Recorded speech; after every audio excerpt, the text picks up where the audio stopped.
as the equator in a cipher around the planet. Lyrical, lyrical. As hot as the equator in a cipher around the planet. Lyrical, lyrical. When you see me holla, hello, I am the gifted fellow out of the crew they call lyrical opposition. I'm moving without precision, pivoting my position is pivotal. With the pen I get rid of the competition. Intentional, then again, accidental. The words impact the mental. I'm back to giving them bars. Hi, welcome back to a Reads for Resistance recap. I'm here with Lacey. So we just finished Decolonizing Evangelicalism by Dr. Woodley and Bo Sanders, yes. And just wanted to do some concluding thoughts, or more so just over the overall book and what stood out to us or what kind of changed our lives. I think it was such a short read, but so much information. Like, I love that it was phrased as a conversation because it's very like conversational. It feels like it flowed very organically, but it was very intentional and purposeful at the same time too. Yeah.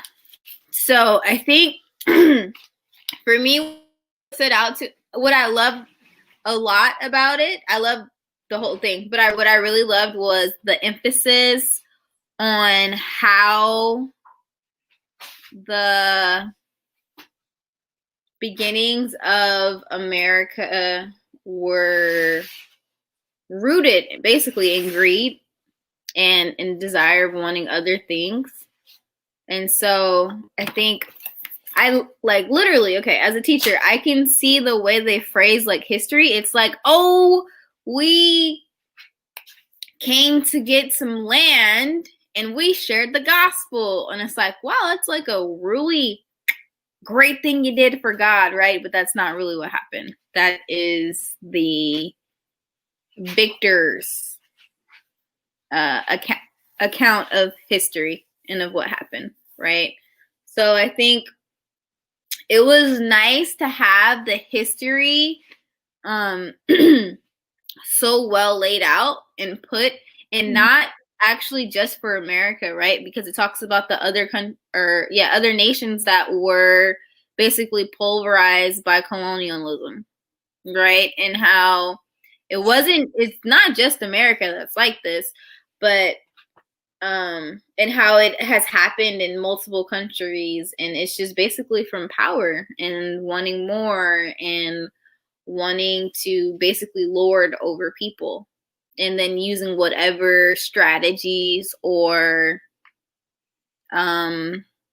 methods basically that can get you to your end goal. And so in America, we saw how their end goal was, power, land, resources, and they use religion and they use God. And yeah, so I just think that it's so much better to have like a clearer vision of where we've been as a country.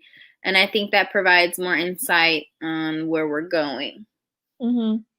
And how do we get here? And then how are we going to get away from here? Because I know right now, especially recently, I've always felt like this, but recently the general masses of America and evangelicalism is coming to terms with like, maybe people have adopted nationalism and sprinkled Jesus on it and called it a religion. And like people are coming to terms with that, I think recently with the I don't know their full name, but it's basically like the Southern Baptist Convention or whatever. Yeah. They like denounced critical race theory and was like, no, we're not doing that. And it's like, how can you do that? It's like, sir. And then it reminds me too of what the book said, like who had seats at the table, who was locked out of the table. And all these people, they've been in like power in those committees and in those offices for a very long time, right? And then you have people who have been a part of those places and had to leave because it's been so toxic and so horrible. And then like recently they've been attacking Beth Moore, who's like a very conservative white woman, but she's not, I guess they're conservative. And so like they were like, it was, it's not funny, but people on Twitter, you know, like little trolls or whatever, they were like cursing her womb, like, you know, like very intense, right? And she was like, hey, y'all, I already have my kids. It don't matter. We're good. And I'm just like, the fact that you can say, like, I'm a Christian and they could be like, I'm pro-life, and you're like cursing a woman's womb. Like, how does this make sense to you? How? So That's a little intense. that's so crazy. Like, who would be like, curse the womb? Like, I feel that's so like so evil. So I think it's been an enlightening week as always. I feel like because we are dealing with COVID, we're just able to sit back so much more and we don't have anywhere to go. And it's just like, wow, wow, wow. Yep. Wow. But yeah, so that's what I really took away. What about you?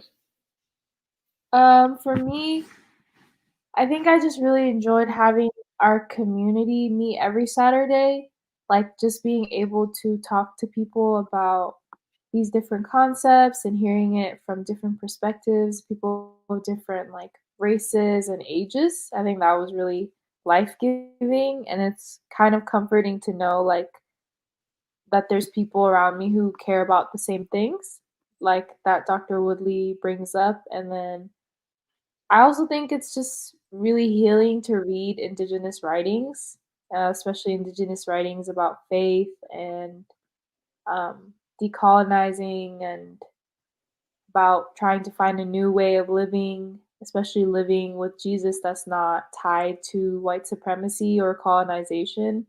And I honestly think, like, on my end, I don't think I trust Indigenous people to lead me to the right place of healing and reclaiming these things. Um, just because, like, I can't ever claim, like, oh, you have not suffered the way that I've suffered, right? Like, they've been through it, like, they've been through a lot. So I think, like, they also have this, like, level of resiliency and strength when it comes to reclaiming things that have been taken. And like for Dr. Woodley, he does that with the teachings of Jesus. So yeah, I think for me that was probably one of the most beautiful parts of it. Um, yeah, and I'm looking forward to this Saturday where we're ending our um, reading and our series on this book, but we're also ending it with an event called Sacred Stories, a listening session with Indigenous voices. So it's happening on December 19th at 7 p.m. And we're inviting Dr. Woodley and Kalina Lawrence, who are two Indigenous voices. Kalina being a vocalist and an MC and a rapper, and then Dr. Woodley being a theologian, a professor, a wisdom keeper. So I'm really excited. And if folks want to sign up, they can sign up at the Eventbrite through our IG link. And yeah, I really hope that folks can come in. I thank folks for watching our broadcast, and we will be starting a book club series again in a few weeks. And we're going to be reading a dope book as well. So thanks so much for tuning into this broadcast and this really mini recap. But we hope you enjoy this video, and then as well as you are able to come to the event on Saturday. So It's gonna be a good one. You're not gonna want to miss it. Yes. Bye.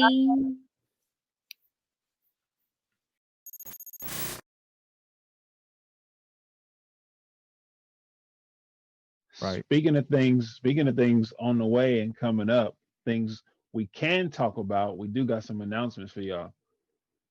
Announcements. So, for those who know and those that are familiar, usually we do this earlier in the podcast, but there's no time like the present. And it's just for y'all to stay familiar, right? So, first up, make sure to join our Lyrical Assembly Reads for Resistance book that happens every Saturday at 9 a.m.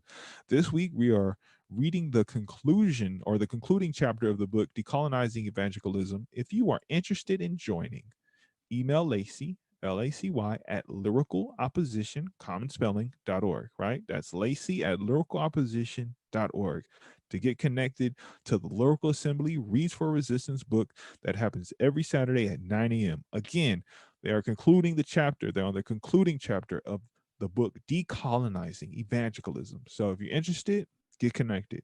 Also, if you want to get connected, stay connected, and be a part of the online community, you can join the Discord server, which is Lyrical Opposition at 415-903-7699. Again, that's the Lyrical Opposition Discord server, 415-903-7699, 415-903-7699, and forever. That is the Discord server for the Lyrical Opposition community. Come and get connected. And after that, on Sundays, the Lyrical Assembly broadcasts every Sunday, 10 a.m. Pacific Standard Time, right? That's the West Coast folks, which we so happen to be from right now. West Coast, West Side, right? That is for you to be able to tune in. If you have interest, if you have passion, if you have anything along the lines of faith, arts, and activism, that is the place for you. Sunday mornings, 10 a.m., Lyrical Assembly broadcast. And then December 19th at 7 p.m., Lyrical Assembly is hosting an event called Sacred Stories, a listening session with the indigenous voices, where they will be sitting down with Kalina Lawrence, an indigenous hip hop artist, and Dr. Randley Woodley, an indigenous professor, theologian, Hey, wisdom keeper. Make sure to come through for this event. Again, that's December 19th, 7 p.m. It is Lyrical Assembly Sacred Stories. It is a listening session with indigenous voices. That is Kalina Lawrence, and we have Dr. Randy Woodley. Get connected, please. Stay connected. We are busy. We are out here. We are supportive of the good vibes and good energy. So please, everybody, there's multiple entry points to get on the Lyrical Opposition train, right? We get slow when we need to be slow. We fast when we need to be fast. But at all times, we are available for the people and the masses to get on board. So holla at the respective connects, Lacey at lyricalopposition.org, or if it's the Discord server, that's 415-903-7699. But again, let's stay connected, stay informed, and get some faith, get some love, and enjoy the opportunities of advancement, progress, and being around like-minded individuals, right? They all about the business. So, that's Lyrical Opposition. You feel me? So, as we wind down, anybody got any final thoughts, any final words, anything on their mind right now? well, I just want to say, just for the Discord, like, folks, if you're really looking to collab, hop in there because we got artists in there. We got a voice chat in there, where you can play your music. We could jump in the open mic, jump in the cipher. Like it's a cool tool for us to build community, and we're right there at your fingertips. You can access from your desktop, you can access from your phone or a tablet, and we're looking into having a movie night. So stay tuned for that. Lyrical Opposition doing the most. Always. Lyrical Opposition. Dylan, how about you? Any final thoughts, any final words for the people that are listening in the comfort of their own bubbles? I just want to say thank you to all the listeners out there and to all the viewers and to my co-host and our production team and LO as a whole. And I'm looking forward to, the best is before us. True. The best is before us. You're right. You're ever so right. I think that is a safe spot to jump off. I appreciate everyone. I appreciate this time. Everyone be safe. You know, if you can find a way to be thankful for the moment, because you don't know what's coming next.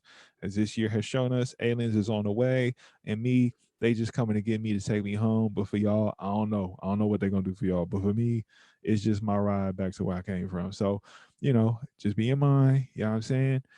It's they say it's the most wonderful time of the year. I'll let you be the judge of that for yourself. But I do want to say that, you know, find the beauty and the joy in it, right? If you can. If you can't, find somebody who can share some of theirs with you. And for you that do have it, share it with somebody who needs it, right? This is a time where, you know, the days are shorter, the nights are longer, and it's tough, right? Everyone has their own stressors and their own things that they're dealing with. And so, you know, please, by all means, like, stay connected, find your community, and we're gonna do our best to find you. So, you know, I think that kind of sums it up. And like as we always like to do at this that we time. have right now. And then we are being recorded, just so folks know. So if you don't want to do, if like you don't want to say something, or you know, you accidentally have your camera on and you're not trying to be filmed, it's a cue to turn your camera off, which is I understand, because you know, in the Zoom world sometimes we don't want to be on camera. So Lyrical Assembly is a faith community that we have. It's a community of nomadic people. So we are people who care deeply about justice, about indigenizing our worldview, about decolonizing faith. And we're trying to move faith into something that's outside of this white supremacist church kind of framework that exists. And we're also people who care deeply about three things: faith, arts, and activism. And that's why we've created this event today, which is called Sacred Stories, so that we can listen compassionately to Kalina and Dr. Ranley Woodley, who I'm going to use the word doctor because I'm introducing him to this whole group. But he began on me about using the word doctor for him. So I'll just introduce myself real quick. So my name is Lacey Wing. I'm the program director for Lyrical Assembly. And I've also been co-facilitating, co-planning with other folks in Lyrical Assembly. I'll pass it off to Ashley to introduce herself, who's also been working with me on this project. Hi, all. My name's Ashley Vidal. I have been working with Lacey, co-facilitating this space as well as our Reads for Resistance. Like lilies. Reads for Resistance book club. Yeah, I'm really excited about tonight. And welcome to the space. So before we start, we're gonna go through some. Number one, we're gonna go through some Zoom etiquette and Zoom agreements. So I'll just go ahead and pull those up. So one of our agreements is to have our mics off while our guests are speaking. And another, I'll just actually throw these in the chat real quick so y'all can follow along. So our first agreement is to have our mics off while our guests are speaking. Another one is to be respectful of our Indigenous guests and each other. The third one is to listen compassionately to one another during the Q&A time, or if we have any discussion time. And then the last one is to acknowledge that we are here to learn and listen, not argue against the Indigenous experience or talk about ourselves. I really want to stress that one, that we are in a space of listening and learning. And I know most of y'all, I know none of y'all finna do none type of crazy stuff, but I have to say that just because when Indigenous folks are in the room as non-Indigenous folks, we have to be careful to posture ourselves in a way where we listen well. And if y'all are okay with that,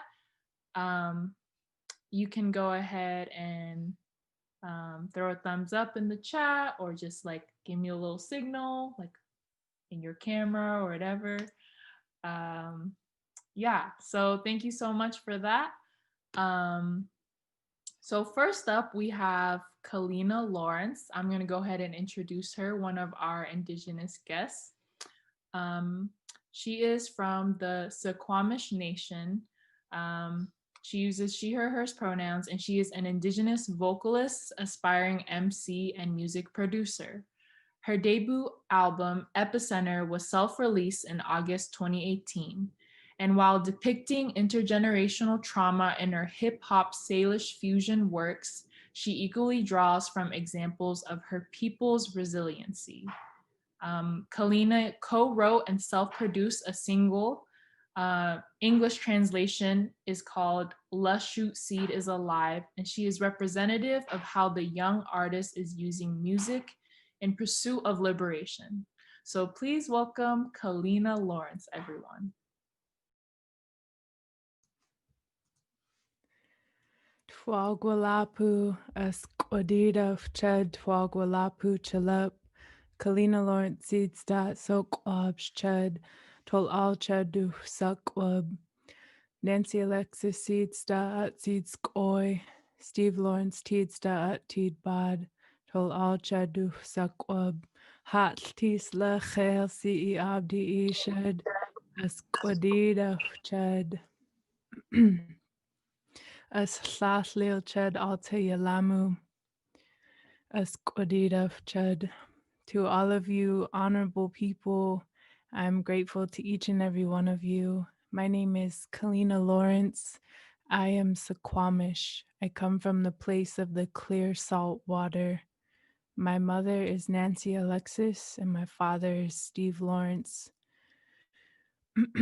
I currently live as a guest in the ancestral village of Yalamu, which is the forever territory of the Ramaytush Ohlone people. And I am a student of the Twolshutsi language. This is the language of 23, or possibly more, Coast Salish nations up in what most people would know as Seattle and surrounding areas in the Pacific Northwest. My people are Soquab Shutseed speaking people. Our language comes from the place of the clear salt water, as I mentioned. And so I just wanted to recognize both where I come from and also where I currently reside, and thank the Lyrical Assembly family and community for the invitation to come and share some space tonight with y'all. That means this is a really good day. It's a really beautiful and sacred space that we are all of us together creating. And of course, want to extend my gratitude to Dr. Randy Woodley as well, and recognizing all the contributions that you have made, that your generation has made, so that my generation, our generation, can continue to carry on the important and necessary work of liberation. I moved to Yalamu. I'm trying really hard to condition myself to always refer to this place as Yalamu and then San Francisco second.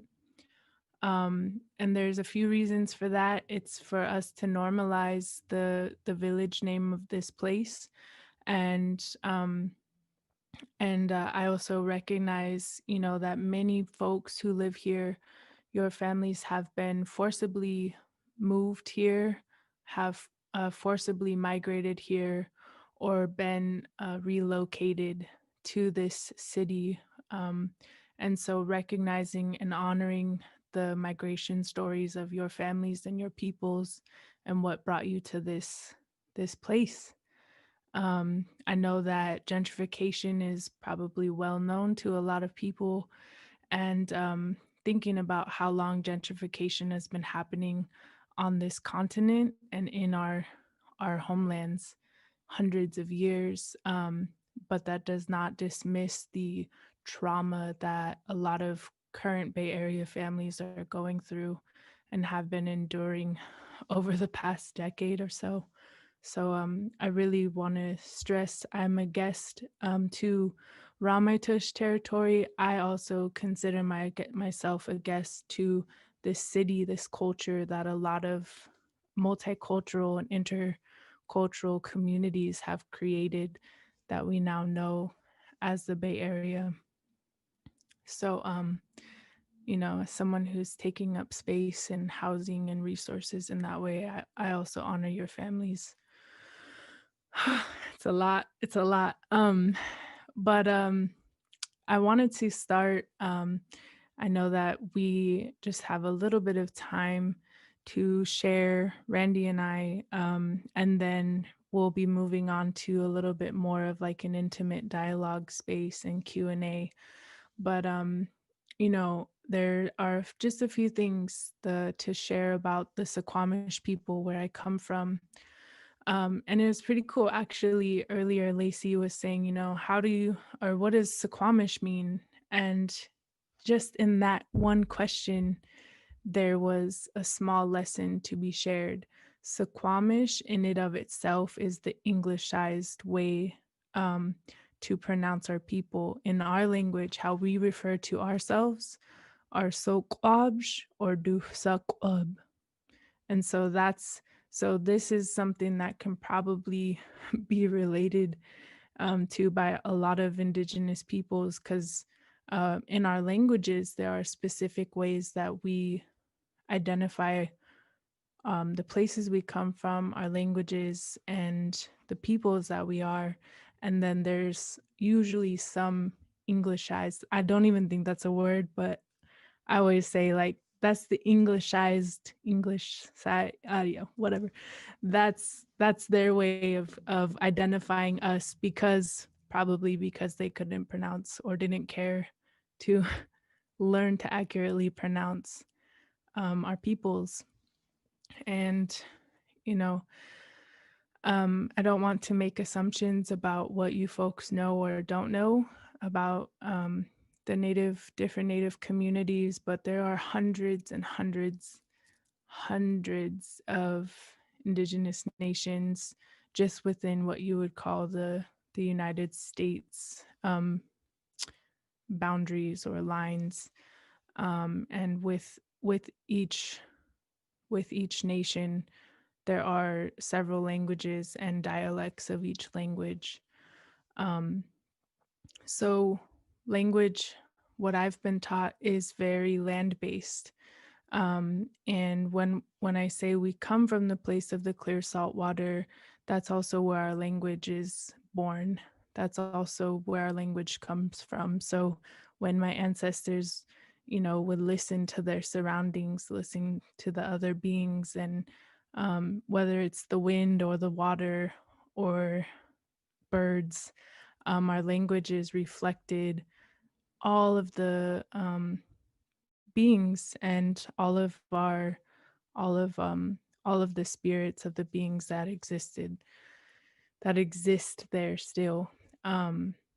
Many indigenous nations were also forcibly migrated from the places of their creation stories, and I'm very honored and fortunate to share with you that Suquamish actually still is located in the place of our creation story, the place where our languages were born, and the place where our teachings and instructions come from.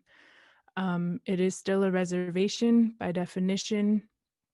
There are definitely still non-native folks who have bought or stolen land all around our reservation, but we are still in the place of our creation story, and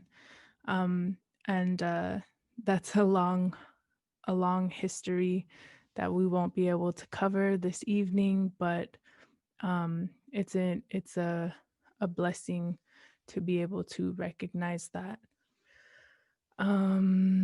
Did you still want me to stop at 7:20, or how you feeling? Kalina, you do your thing. Okay. I'm like, okay, I really want to be mindful of time, it's really important. I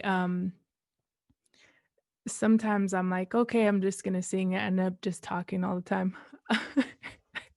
and rambling. But I also believe that, what is shared is always meant to be shared and meant to be heard and received by whoever is present. And so for whatever reason, I felt like that was, one important thing to recognize about the Duhsa Club people and the place that I was very blessed to be born and raised. Um, so putting, I guess, as you guys mentioned, faith and activism, and what was the third one? My bad. It's faith, arts, and activism. Oh, faith, arts, and arts. Oh, how could I I forget? also was forgetting. I wanted to share a song with you all that is, just one of my humble offerings to, I think, addressing all three of those things. And as I mentioned, just language, the role that language plays in our indigenous just our protocol, our being, our belief systems. Um, Language is one of the very first things that this colonial um, settler institution attacks in this process of genocide and ethnocide. And that can be found through many different tactics. But what's very, very beautiful is that our ancestors, our grandparents, and great grandparents really, truly did everything they could to preserve what parts of our language that we could so that I could learn, so that my peers and my loved ones could learn as well. And so, as a contemporary musician, I took the challenge upon myself to create a hip hop Salish fusion, and forever sending love to our Black loved ones and the Afro Indigenous young people who created this space, this movement of hip hop. And, it goes without saying, but always to make it clear that Black Lives Matter to me and to a lot of Indigenous peoples. And it's our responsibility to acknowledge the anti-Blackness that has been instilled within a lot of Native peoples as well. But also recognizing that our solidarity runs deeper than that. Um, I wrote a song completely in my Twolshutsi language, my people's language, as one way to both preserve and revitalize. We are struggling to find ways to keep people engaged with learning. And also, we're struggling to represent ourselves outside of this kind of pan native stereotype that the culture of this society has created. That is very harmful in a lot of ways. And so, my people are not historically powwow people. Our people do not historically wear headdresses or, maybe some of the other kind of phonetic stereotypes that you have been exposed to. And so this has been a really beautiful project to highlight Coast Salish peoples in general and to honor our language and to remind ourselves that we are strong. So this is originally a call and response with the audience. And when we're in venues, it's super fun. But adapting to Zoom, I'll definitely ask y'all to stay muted. But if you feel able and willing, I want to teach you to say we are strong in 3 different languages. And the first language will be where I come from, which is Twolshutsid. So we'll say us walach chas, we are strong. Us walach chas, And as the song goes on, you can get that down. The second language is going to be for those who might be living in colonially known as Oakland, California, which is the ancestral territory of the Lishan Ohlone people. And they speak Chochenyo. And when they say we are strong, they say Mak Tuyi. Mak Tuyi. Yep. So I'll say, oh yeah. And then the third one, sorry. The third one is for those who might live or know folks in the South Bay, which is Amamutsin Ohlone territory. They speak the Mutsin language. And when they say we are strong, they say Make Chayechi. So I'm going to say us up and you'll say Mak Tuyi. I'll say us up and you'll say Make Chayechi. Us up. You say us wallah chal. Us wallah chal. Liu wallah chal. So that'll be the call and response. Oh yeah, it's a mouth. I really got you. I do it 3 times, so probably by the third verse or the third chorus, I think y'all will have it. And again, feel free to do your best. Feel free to whisper. Feel free to yell, sing, or even just mouth it if you don't feel comfortable. But we are guests in Ohlone territory, and right now we're learning 2 different ways to say we are strong in 2 different Ohlone languages, and I think that's a really dope thing to know and learn in 2020. So I'll go ahead and start.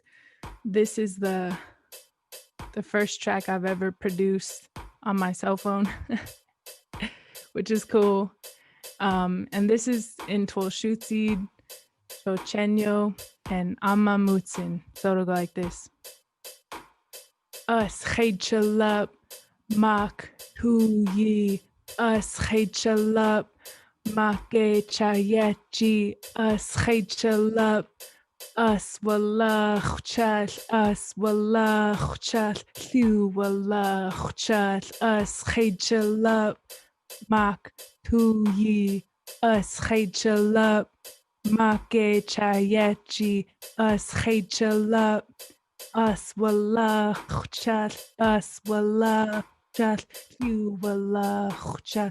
Oh, yaftis wo, yaftis what you've done. Al dog just jadar chal. Pad hadab ook ach test asub, pads asub pad kwole. Pad hadab ook ach test asub, pads asub pad kwole. To shoot it asali, to shoot it asali, asali ti to shoot it asali. And then here we go, ready? Us chaychalup, Mak Tuyi. Us chaychalup, Make Chayechi. Us chaychalup. Us wallah chal, us wallah chal, Liu wallah chal. Us chaychalup, Mak Tuyi. Us chaychalup, Make Chayechi. Us chaychalup. Us wallah chal, us wallah chal, Liu wallah chal. Kwahwalek, abalek, obab, ob. Slachilch tiduf sakwab, to al chaduf sakwab. Hat tislachel, us halijad. Hat tislachel, baktid zia, yeah. Hat tislachel, at del buf chaf, guadzadad twolshutsid, us halit, ti twolshutsid, us halit. Us chaychalup, Mak Tuyi. Us chaychalup, Make Chayechi. Us chaychalup, Us walla chal, us walla chal, liu walla chal, us chalap, mak tu yi, us chalap, make chayechi, us chalap, us walla chal, us walla chal, liu walla chal. Nice. I saw y'all getting it. So now we know how to say we are strong in at least 4 different languages. You know what I mean? English, Lushootseed, Chochenyo, and Amamutsin. So thank you. I know I went a little over time. My apologies. I appreciate your effort and your participation, and I will pass it on over. Hoya, Chad, I'm finished. Can we just all mute real quick just to give her a little gas? Because that was so dope. Let's go. Here. Amazing. Yeah. Fire. The rhythm, the flow. You can hear it. Force. Thank you so much, Kalina. I think that was, I'm so happy you went over your time. Like anything less than that would have not been adequate. Thank you so much. I have the privilege to introduce our next Indigenous speaker, who is Dr. Woodley. Dr. Randy Woodley is a public theologian, author, farmer, activist, speaker, storyteller, and wisdom keeper. He's a leading voice in the movement for earth justice and rights and speaks on American culture, faith, justice, race, our relationship with the earth, and indigenous realities. Randy is a legal descendant of the United Kituwa Band of Cherokee Indians in Oklahoma. Him and his wife, Edith Woodley, who is a part of the Eastern Shoshone, are co-sustainers of Elohe Indigenous Center for Earth Justice and the Elohe Farm. And you can learn more about that with this link here. I'll put it in the chat. And Dr. Woodley.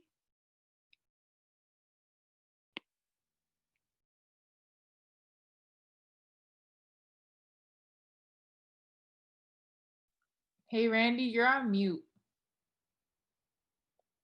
It's all good. I have two things. I have a mute on my mic.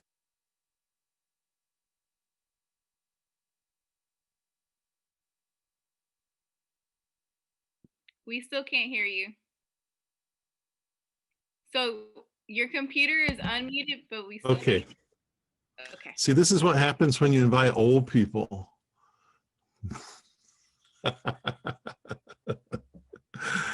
Okay. I think we're okay now, right? Okay.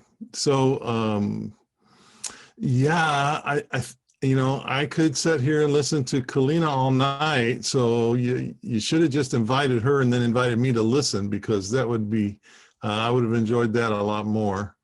And you probably would too.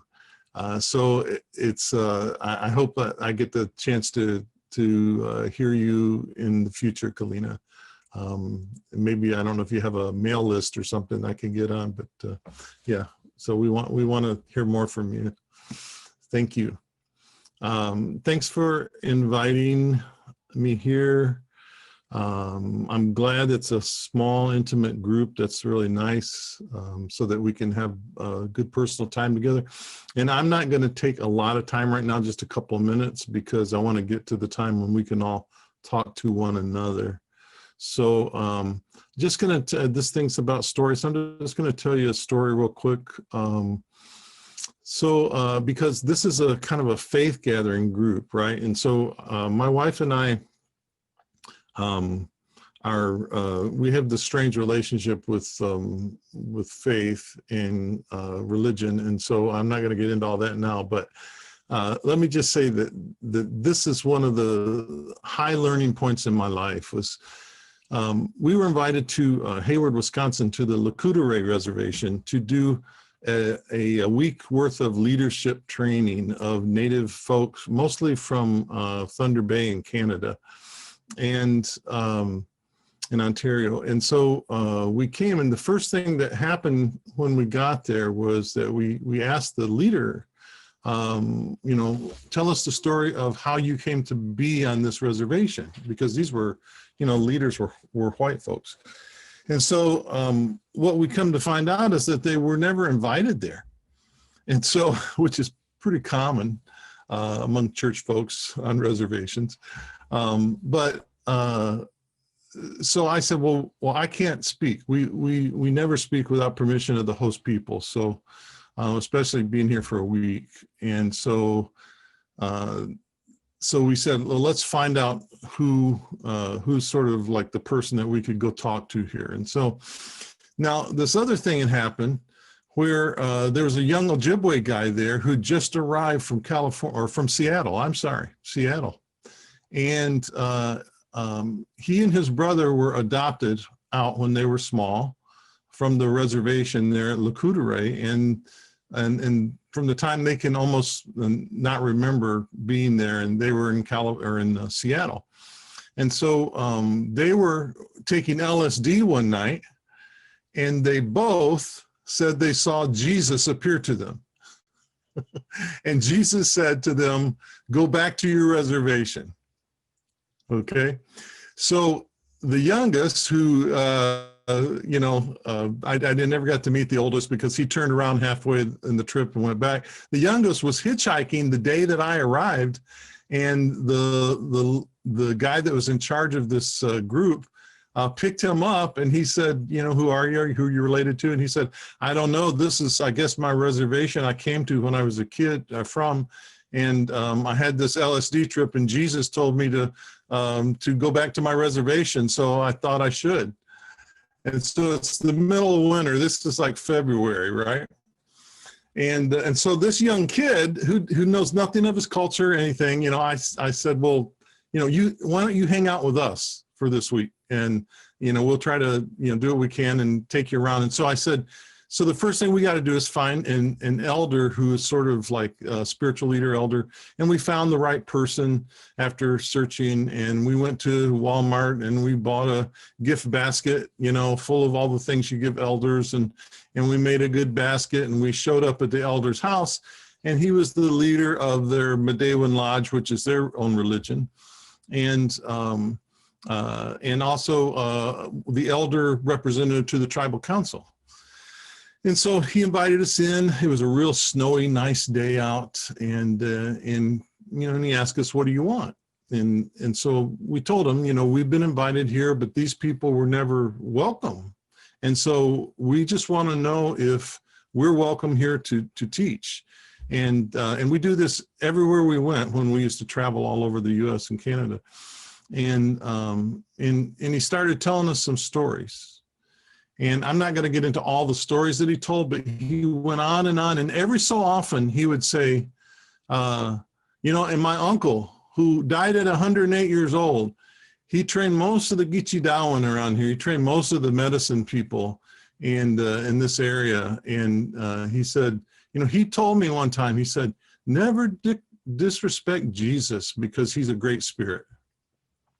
And so then he would tell us more stories, and there were some really good stories about how he wanted to find out about Christianity when he was a young person. So he went to, he's a traditional person. He went to Moody Bible College for a semester to find out, what Christians believe and all this stuff. And so, and then he would tell us, and he would say, but my uncle, he told me, never disrespect Jesus because he's a great spirit. And my uncle, he says, would tell me all these things that Jesus did. And he sounded like one of our medicine men, And so, and I think he must have said it 5 or 6 times during this whole probably hour and a half that we were there listening to him. And then at the very end, he said to us. You know, one time I asked my uncle, because he said this all the time. And I said, Uncle, you know, how do you know all this stuff about Jesus, the people, the Christian people like, you know? And he said, well, I told you. He says, you know, don't disrespect him. I talked to him. He's a great spirit. And he said, yeah, Uncle, did you go to, you know, to boarding school? Did the priest tell you all about Jesus and what he does? Because he said he would tell him all these things about Jesus. He said, no. He said, I never went to boarding school. He said, well, you know, do you read the Bible? And he goes, no, I've never read the Bible. I'm traditional, you know. And he would ask him, and finally he said, well, Uncle, how do you know all this about Jesus? And he says, my uncle turned to me and he said, well, I told you, I talked to him. And then he says, I said to my uncle, but Uncle, how do you know all the things about him? And he says, my uncle looked at me and he said, well, he talks back.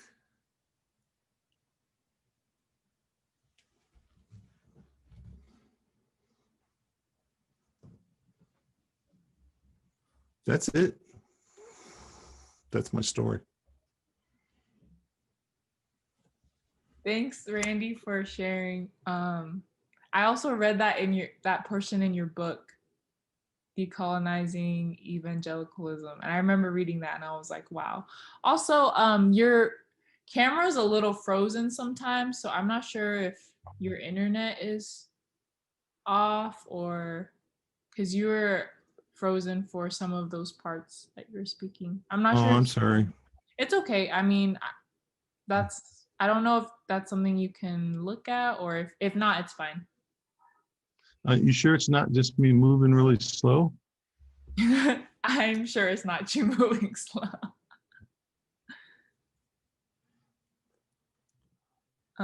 It looks like it's okay. Moving a bit now. Yeah, okay. That's good. Yeah. Okay. Thank you so much, Randy, for doing that.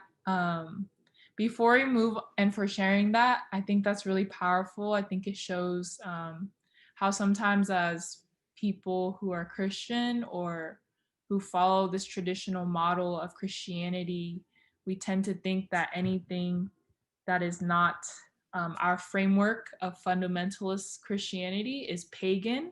And in that way, we other folks who already have a deep connection with Creator or a deep connection with Jesus, like Randy just spoke about. So thank you for sharing that and for highlighting those things. So now we're gonna go ahead and move on to, before we move on to our Q&A, I just wanted to do a quick land acknowledgement, or not quick, but speak about our land acknowledgement. Thank you so much, Kalina, for bringing that up. You set that up really well. I just want to read a quick statement that we have written. So, as a faith movement that is based in San Francisco, Lyrical Assembly acknowledges that we are on the ancestral homeland of the Ramaytush Ohlone, who are the original inhabitants of the San Francisco Peninsula. We wish to pay our respects to the indigenous stewards of this land and acknowledge that the Ramaytush Ohlone have never ceded, lost, nor forgotten their responsibilities as the caretakers of this place, as well as for all peoples who reside in their traditional territory. We wish to pay our respects by acknowledging the ancestors, elders, and relatives of the Ramaytush community and by affirming their sovereign rights as First Peoples. And with that, thank you everyone for allowing me just to do that land acknowledgement. And we're gonna open it up to some Q&A time. So we can do Q&A in several ways. If you don't feel comfortable unmuting your mic and asking a question, you can type it in the chat and I can read it. But we really encourage y'all to unmute yourselves and ask the question yourselves. So we'll open the floor up to questions.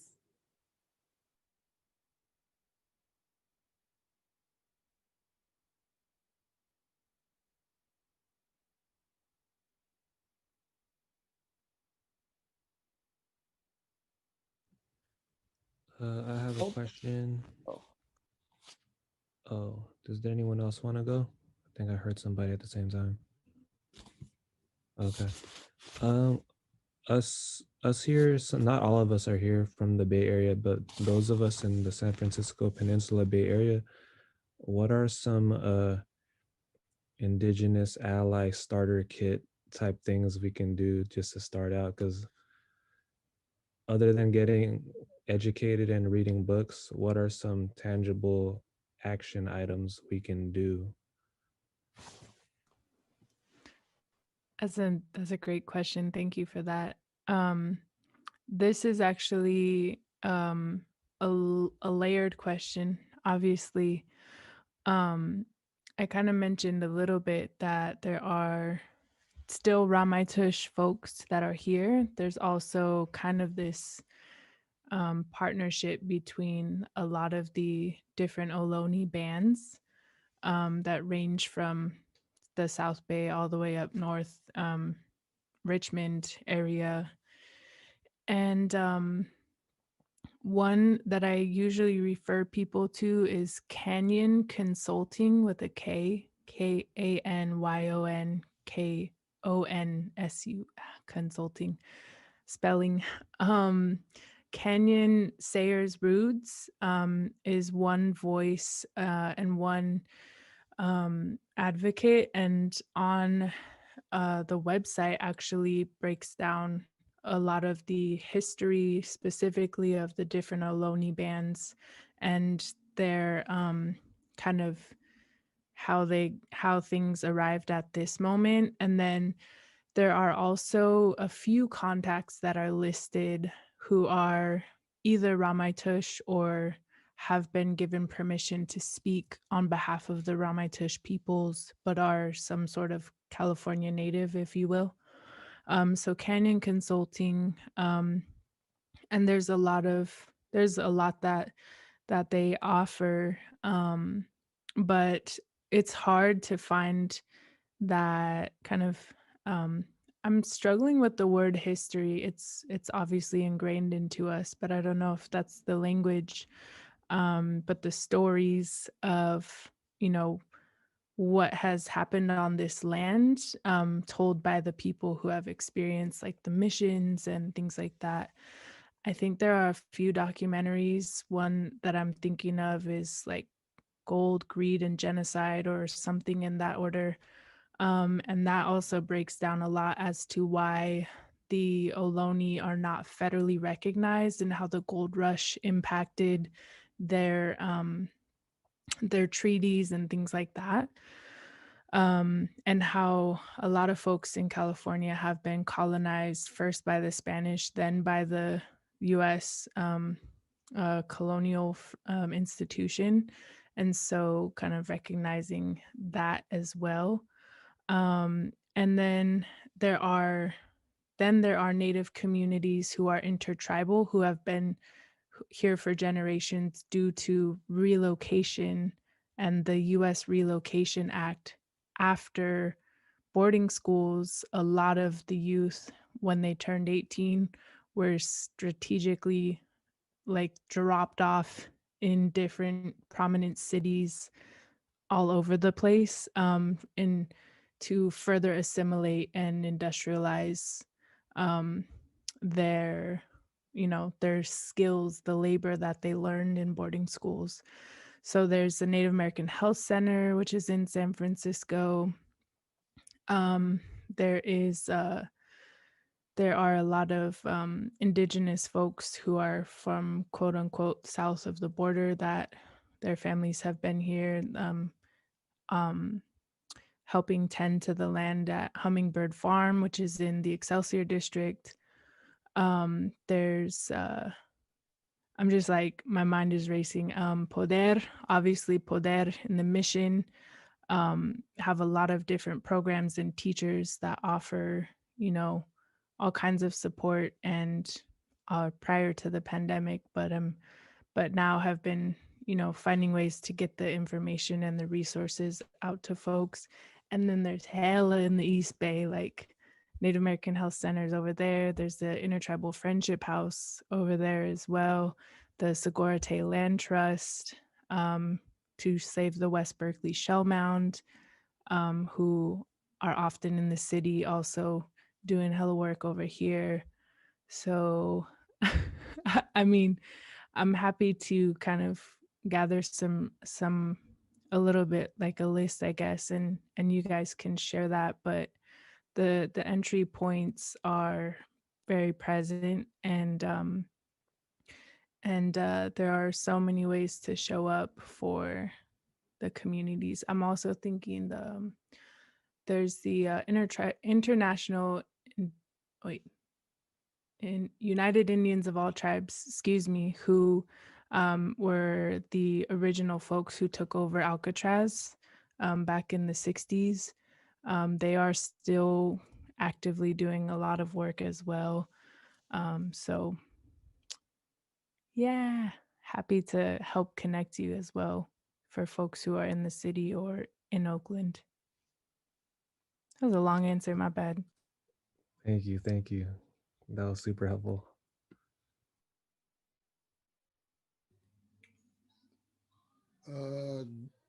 Dr. Randy Woodley, Kirk Davis speaking. How you doing, sir? There's so many questions that I have that I don't know where to begin, actually. But there's been, hopefully this has been a great resurgence for indigenous theology, if you will, that helps us to further expand our own captivism by Western culture, if you will. Are there things that you suggest more? And I have to be honest, I haven't been here every second to hear anything that all that you've said.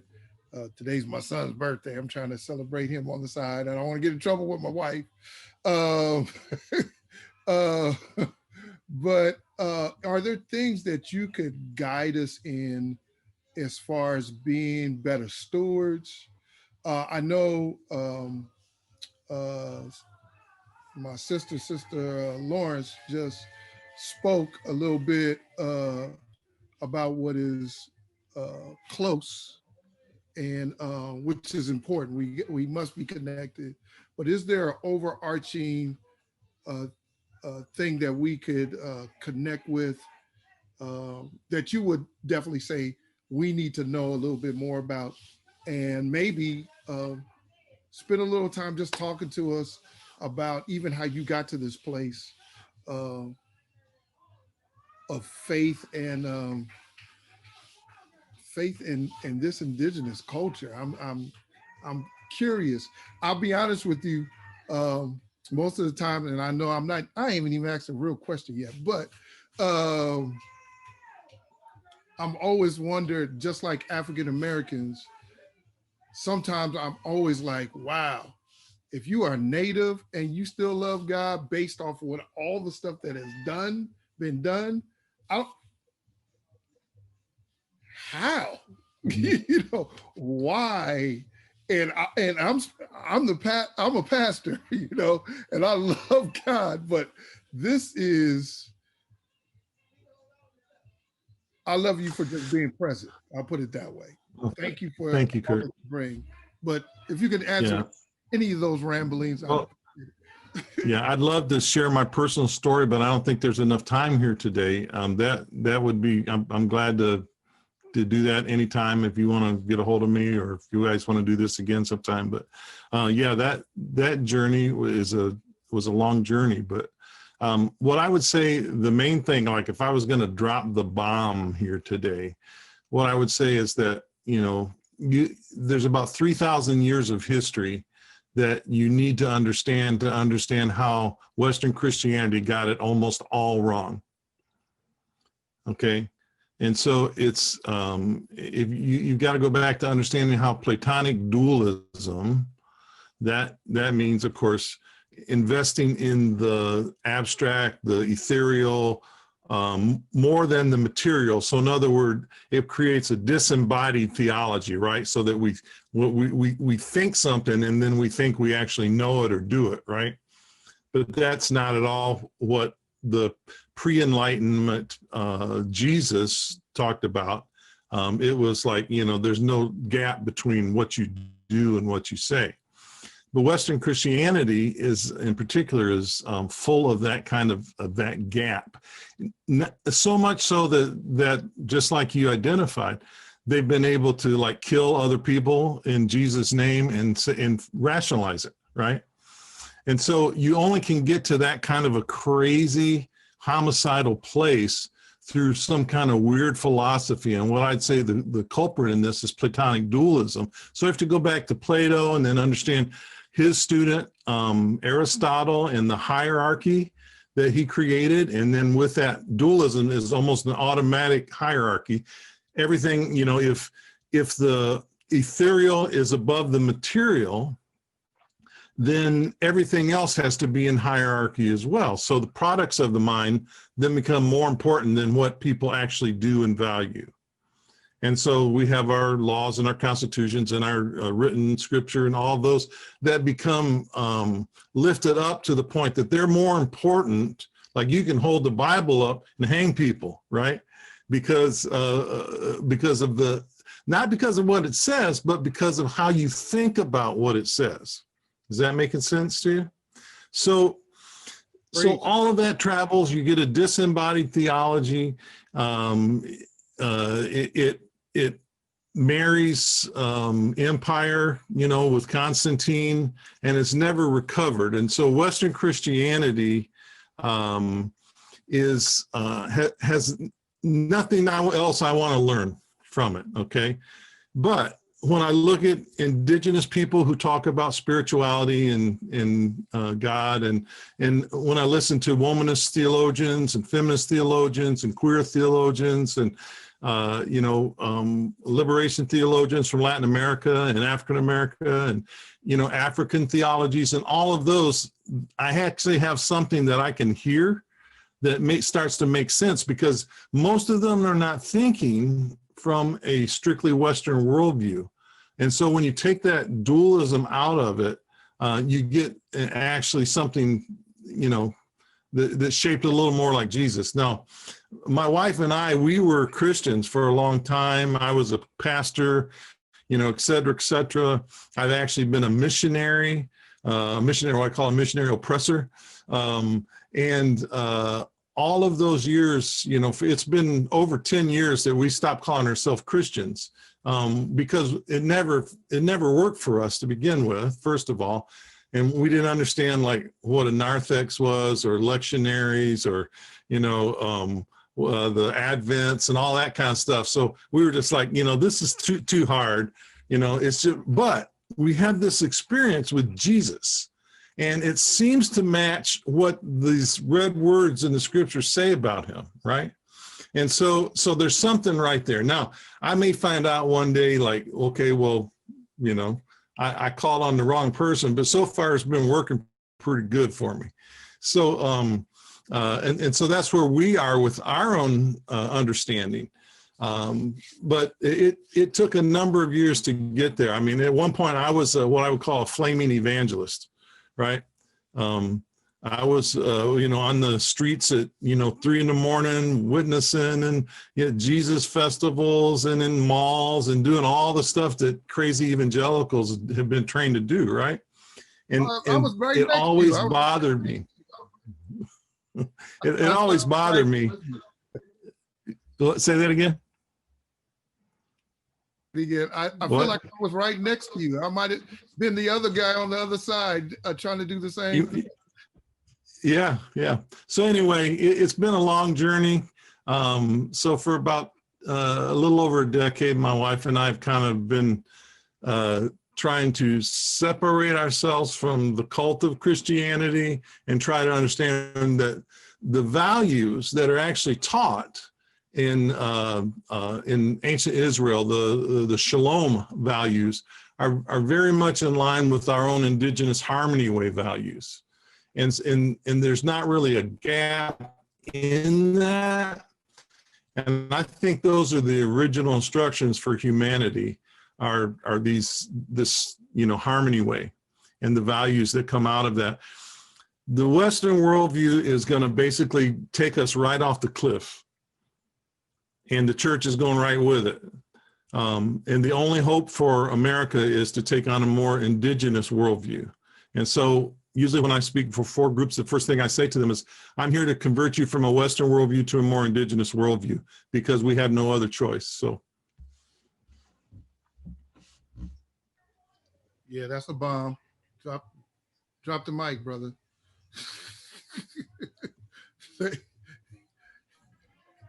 Hi, I'd be curious, a follow-up question. If you find, either of you to find the ground more fertile in the past year, past 10 years, past 20 years, some of the people in this room know my claim to fame 20 years ago was I forfeited my MDiv because I felt it was just too Western dominated and it wasn't resonating with my Asian American background.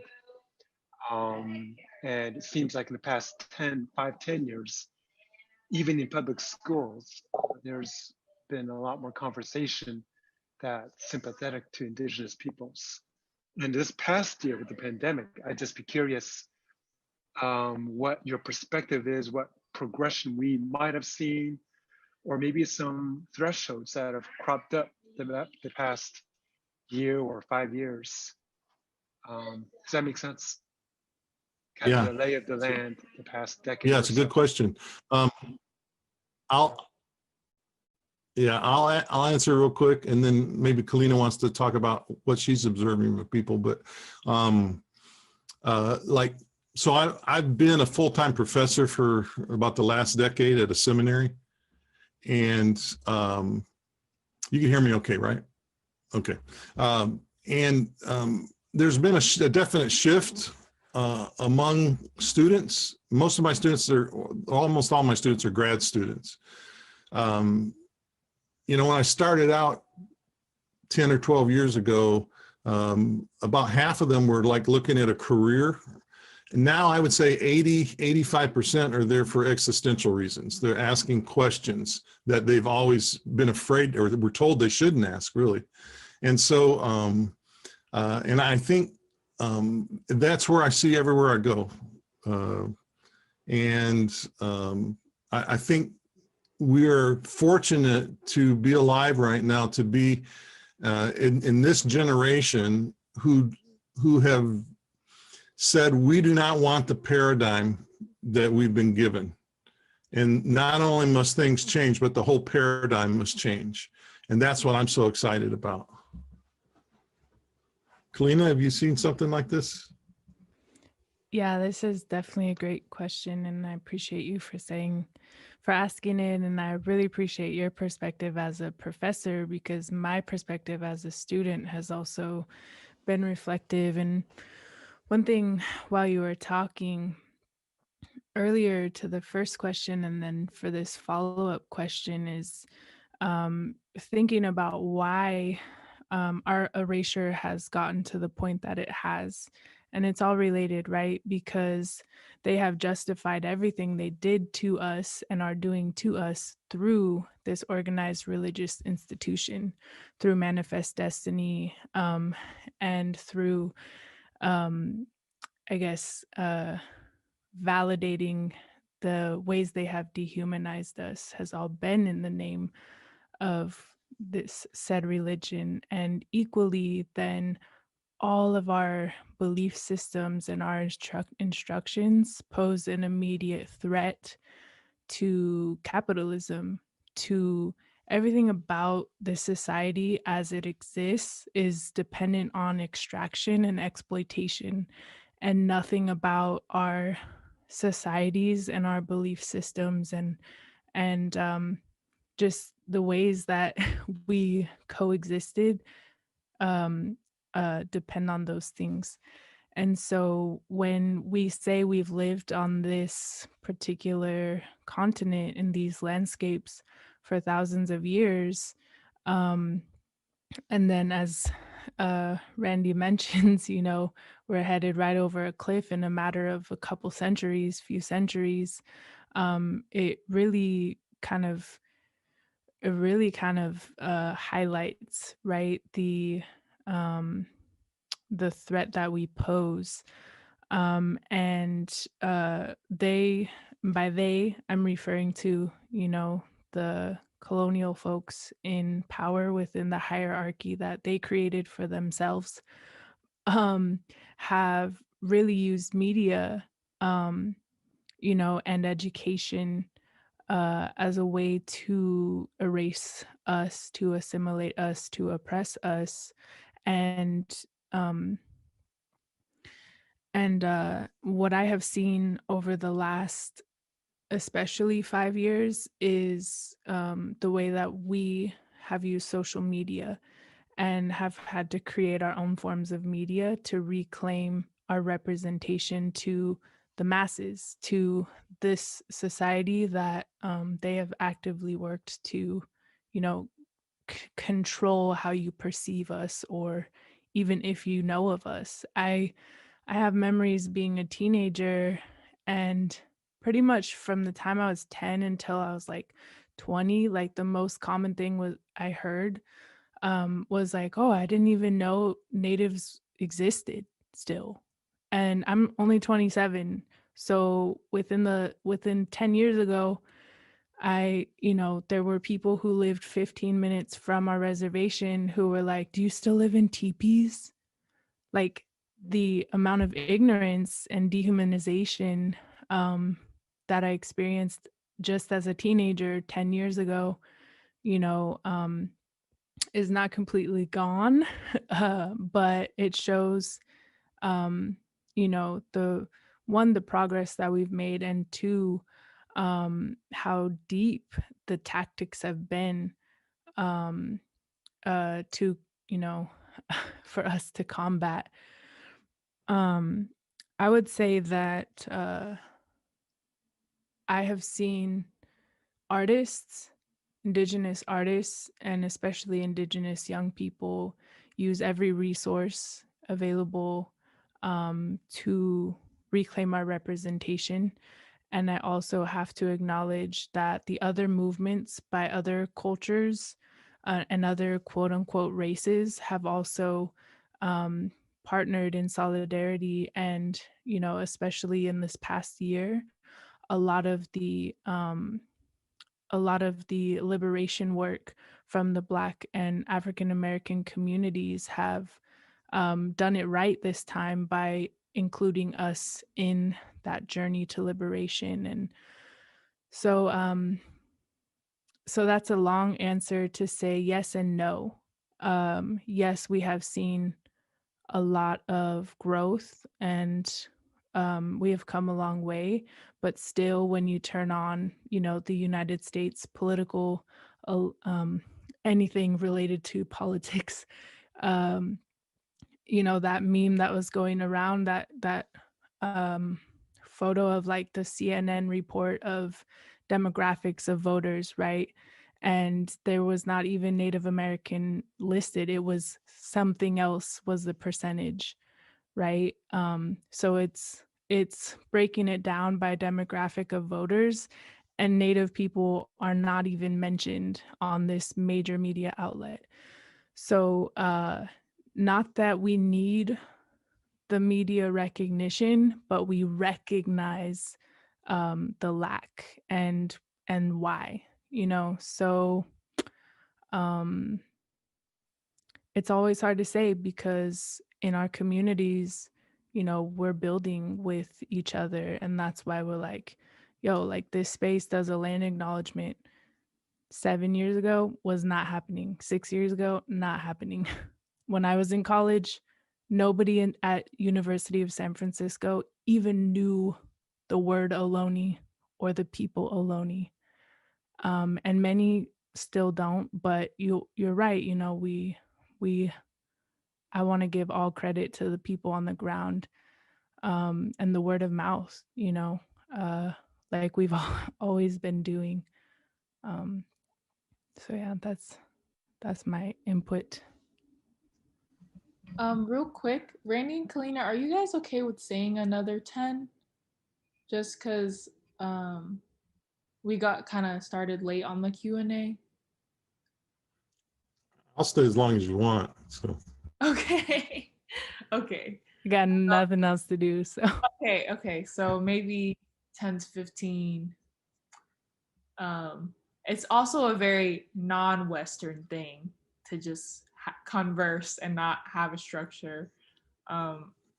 So that's something I also have learned in my decolonizing journey is things go over for 30, 40 minutes. So cool. So Thank you. Kalina mentioned the one thing about, we never mentioned, right? So you can be assured that if we're watching the same speech you are on television and somebody says, and Native Americans, that in our house, somebody's yelling out, he mentioned Native Americans, he mentioned Native Americans, because that's how rare we actually are paid attention to, right?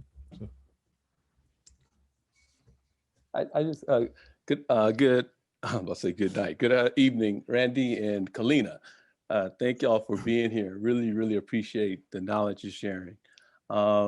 I had a question that I've been like wrestling with. I actually wrestle with Christians to the point, Randy, I kind of feel the same way when folks say, oh, are you Christian?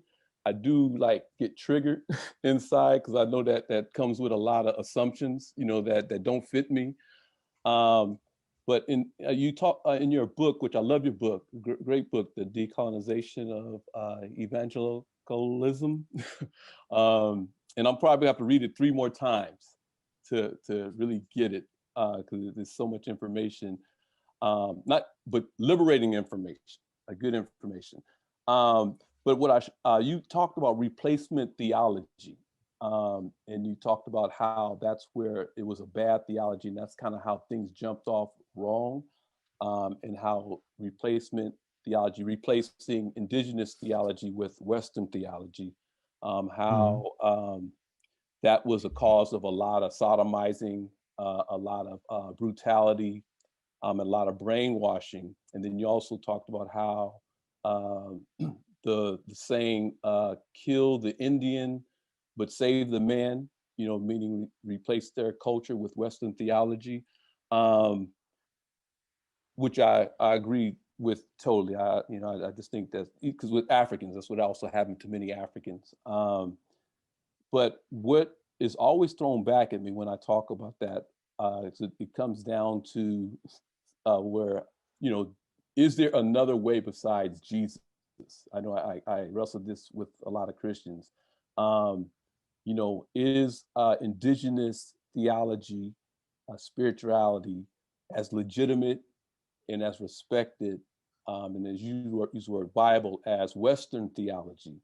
And so what they always throw back at me is John 3, there's several ones, but I think John 3:38, where they talk, or 3:18, where it says, whoever believes in him is not condemned, but whoever does not believe is condemned already, because he has not believed in the name of the only Son of God. So it always comes back to, well, scripture says if you don't believe in Jesus or Christianity, then you are to be condemned. So just how do you, I tend to just throw that part out, how do you reconcile that? The fact that it actually is in the Bible and it says that, and a lot of people, I'm thinking, even when they colonize, they actually throw that out and say, well, this is what it says.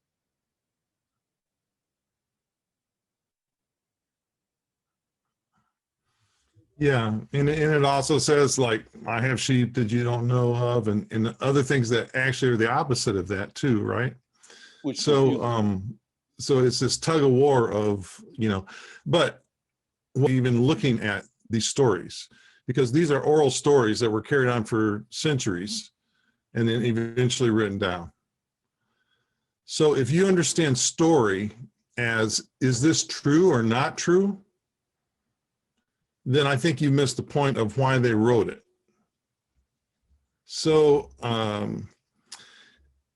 in the Western mind, the question, because of science and the Enlightenment and the objective being held up, again, this part of the Platonic dualism, the objective is held up over the subjective. Subjective starts to be less important. The people who write this stuff, right, are writing from a very pre-Enlightenment perspective. They're more like tribal peoples, like our indigenous people now. If you're conservative, you have to prove that all of this in the scripture is true. If this actually happened, this is fact. The world was created in 7 days and blah, blah, blah, And if you're progressive, you have to prove that, oh, well, this part's not true, right? This is we know that Jesus didn't really walk on water, but it was a shallow pond, and both of those, I think, miss the point. The point is, if you understand what story is about, then you take the truth of that story that you understand and you apply it to yourself.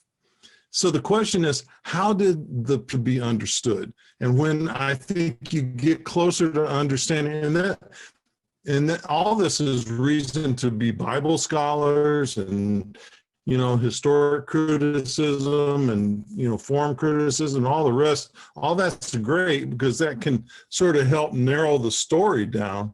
But what's the point of the story from the storyteller's perspective?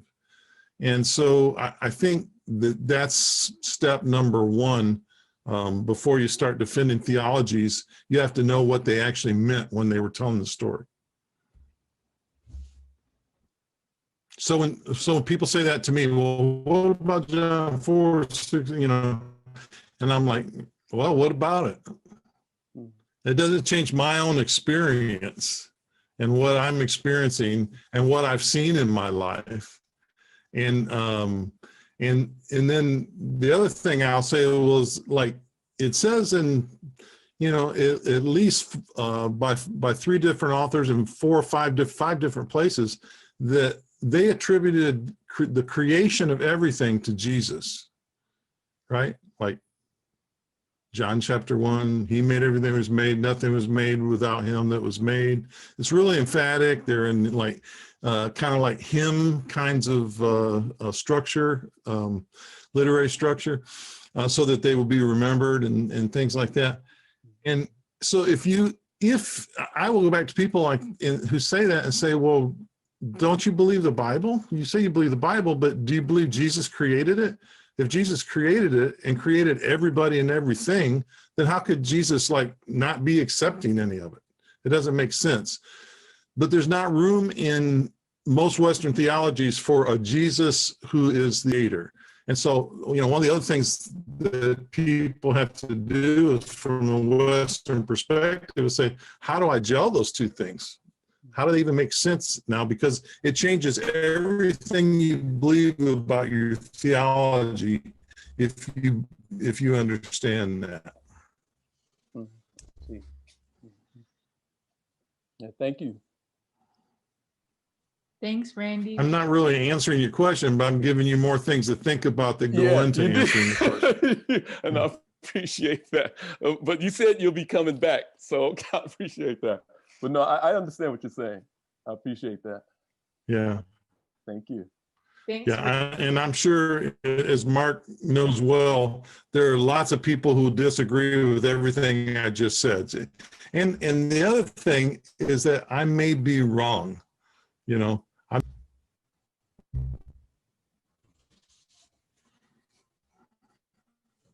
Hey, Randy, it looks like, oh, okay.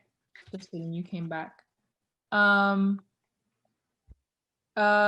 you for that, Randy, because I think one thing folks have to remember is, and we were just talking about this the other day at a Elahe meeting, but sometimes when we want to live a decolonized life out of these white supremacist structures, we want it to be like, and then you give me 3 bullet points on how to get rid of whiteness and settler colonialism, and I do it and I'm done.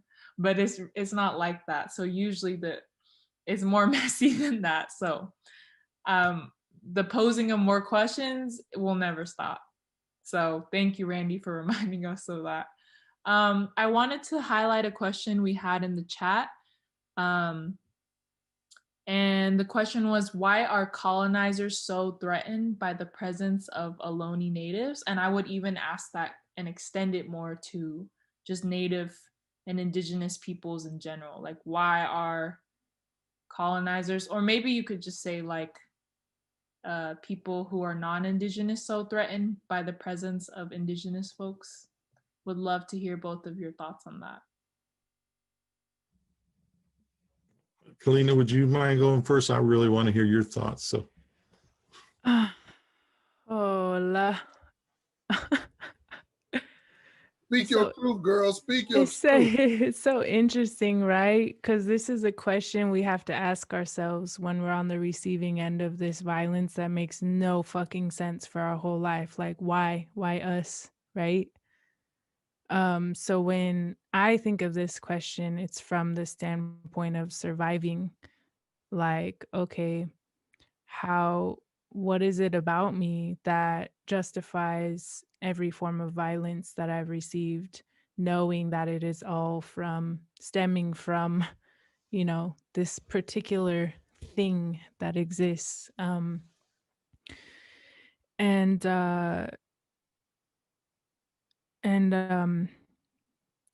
There's also a lot I don't know. So I always want to recognize that. And I also want to say, similarly, I could be wrong. I also cannot speak on everyone's behalf. But thinking about, why did folks leave where they came from to come here? What was that reason? And a lot of, from what I've heard and been told, I haven't done a lot of research, but it was this turning point in the idea of property and ownership and ego, and also some sense of asylum, or not asylum, but freedom, right? This word freedom and liberty that is used in the language. Freedom from what? Liberation from what? As colonial people fleeing or voyaging, or the words that they used. Why did they leave where they were? And then upon arrival here,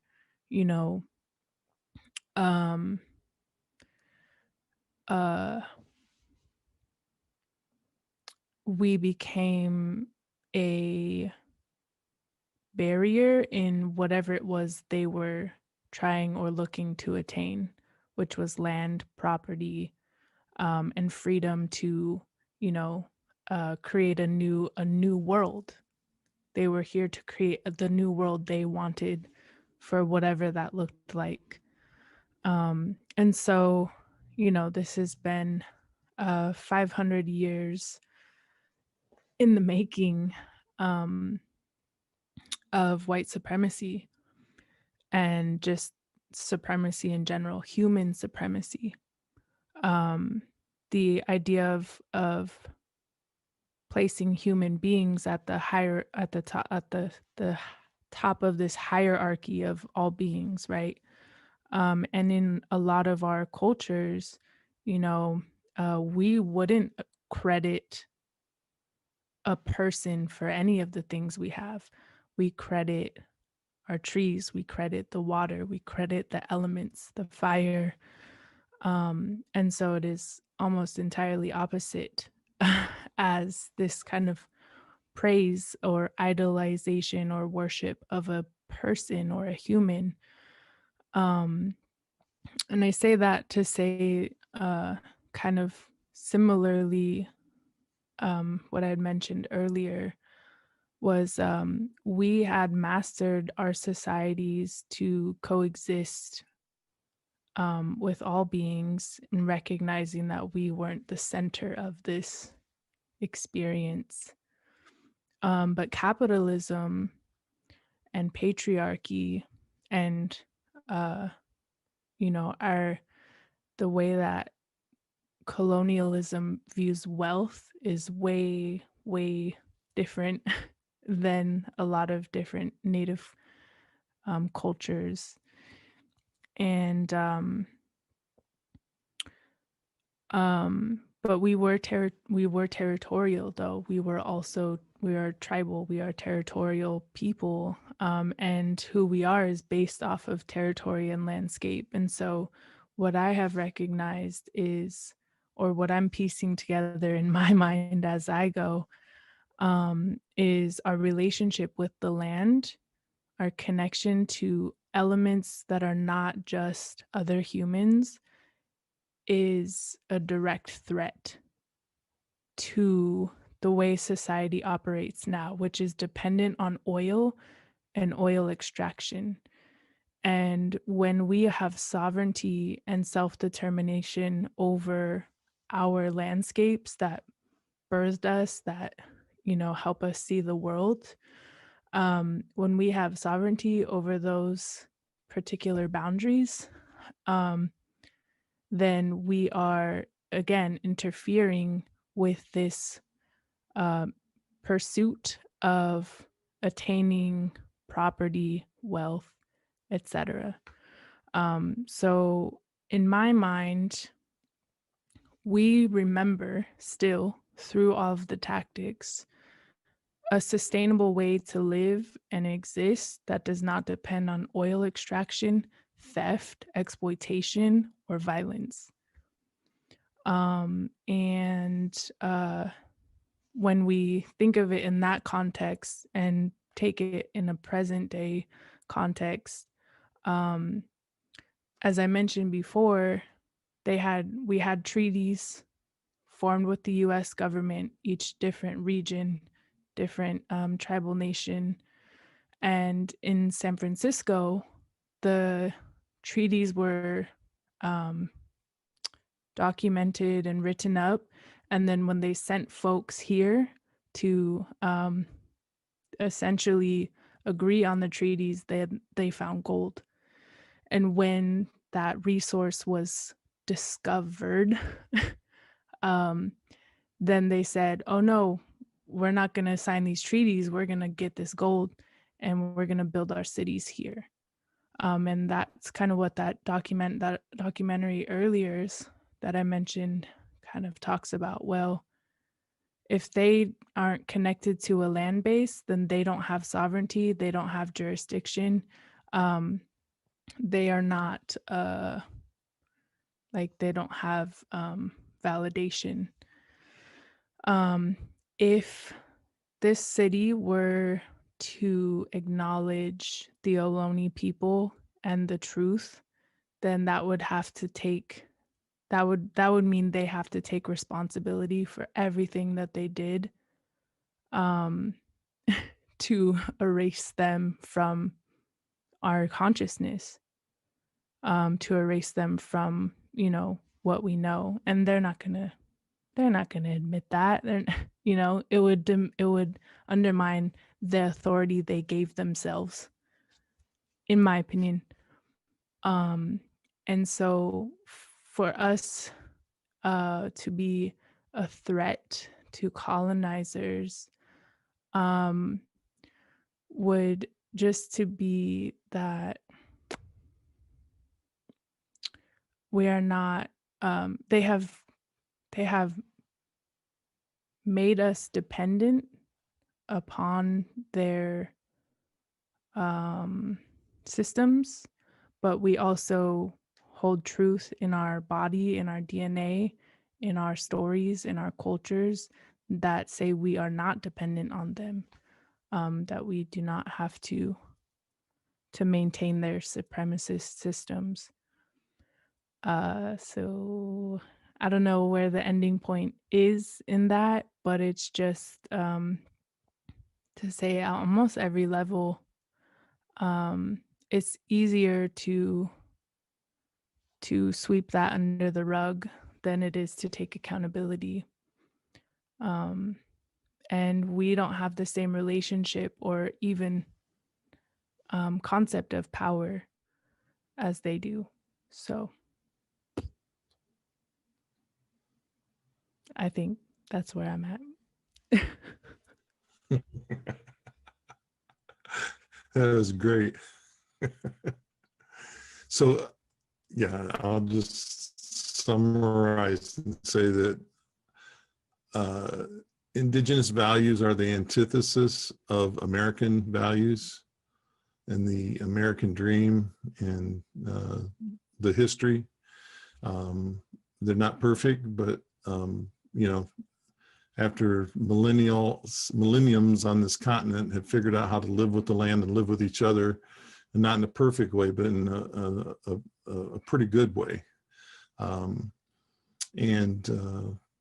until that, the ultimate question, we're the moral straw that breaks the camel's back.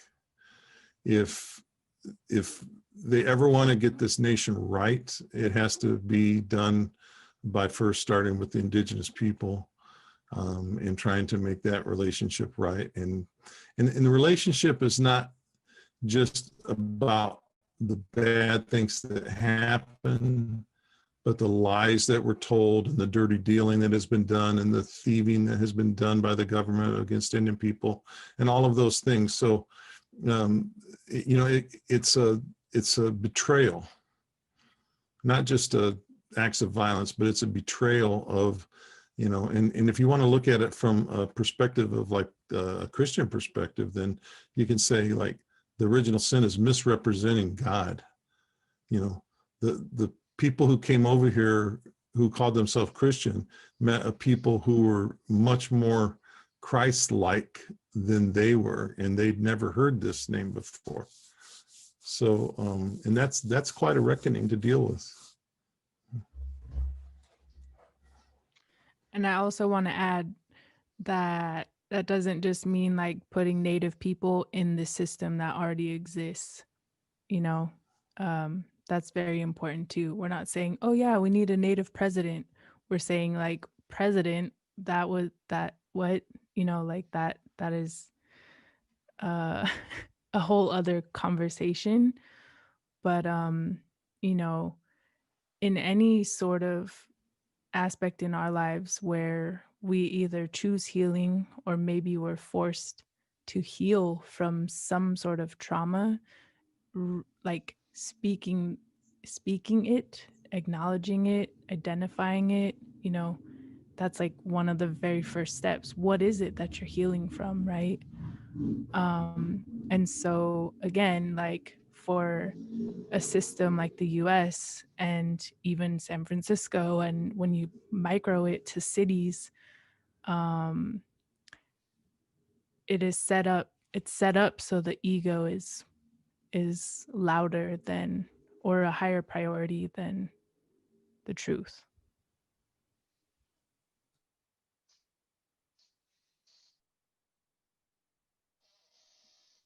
I just want to say, Kalina, it's really wonderful to hear you speaking up. I'm friends with Randy and a generation of his peers who I think haunted us with a reminder of the original connection that Indigenous people had with the Creator, and I hope you keep going to tell the truth to a new generation. I guess my question totally relates to what you guys have been sharing about is, I think to some extent we all live in a dual consciousness, like both Indigenous people, African American people, white folks like me, where we can imagine and I think the mystics through the ages had this contact too, but we can imagine the shalom of the Creator, but we also live inside of these capitalist, extractionist, hierarchical systems.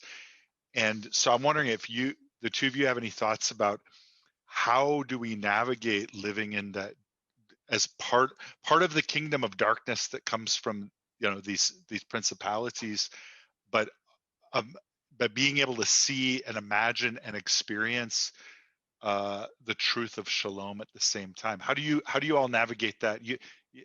And what wisdom would you have to share with us about that?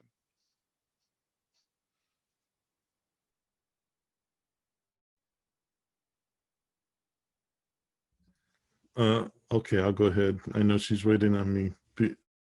Uh, so, well, so I've been leading Sweat Lodge for 30 years. That's a good place to start. A lot of people change after they go through sweat, you know. So I think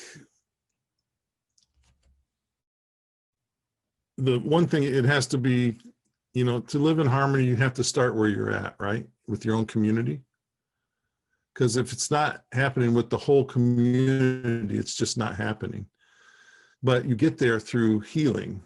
You get there through healing ceremonies and healing songs and healing times of talking to one another and, you know, arts and all of these kinds of things that bring about the kinds of turning over people's hearts where they actually want to talk to each other and have relationships. And so, you know, I don't know any way except for that. You can't morally dictate to people and say, here's what we should do, because that's what people have been doing forever, right? And that just doesn't work. There has to be a change in people's hearts. And so how we do that here at Elahe is we invite people in and we have ceremony and we have talks and we have meals together and we watch funny native movies and, you know, things like that. And we just get to know one another and people walk away changed. And then we have relationships that carry over, right? And so that's how we're trying to work in our community. And, you know, that's the best that I've come up with right now for me.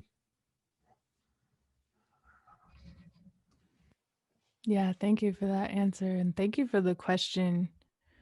A lot of my elders have used the term walking in two worlds. I've also had friends and other peers disagree with that. You know, we're walking in one world with a lot of truths. We live a lot of truths in our lives. I personally, I don't think decolonizing is ever possible. I am colonized. I speak English. I see the world through English, and I can never undo that. But I can learn my language and I can challenge myself, as Randy mentioned, to transform some of the ways that I have been conditioned. And so there are some people who say decolonized and other people who say indigenized. And the idea is, you know, existing as our whole self with all of the complexity of what is true in our personal stories and also externally, you know, the forces that exist. I have one community member who will laugh. You know, we use a lot of humor. I think that's one thing, that's for sure, to get through it. You know, this like voice of irony that kind of, I know, exists in my thought process. I might not always say it out loud, but I do think a lot about irony and kind of turn it into some sort of humor. But someone said one time, you know, if our ancestors, you know, could use a boat motor to attach to the canoe and get somewhere faster, they probably would have done that, you know, like there are times when, you know, especially now with technology, progress and evolution are inevitable. But what I think is difficult is the process to arrive at this moment. You know, we're on Apple products, but what is Apple doing to create these products? Right. And so this I think is a little bit of the duality that you're talking about. And for someone like myself, there are often times where I get in my car and I'm like, fuck, like I've been trying to spread awareness about this oil company or that oil company, and I'm fucking driving a car. Like, I'm a hypocrite.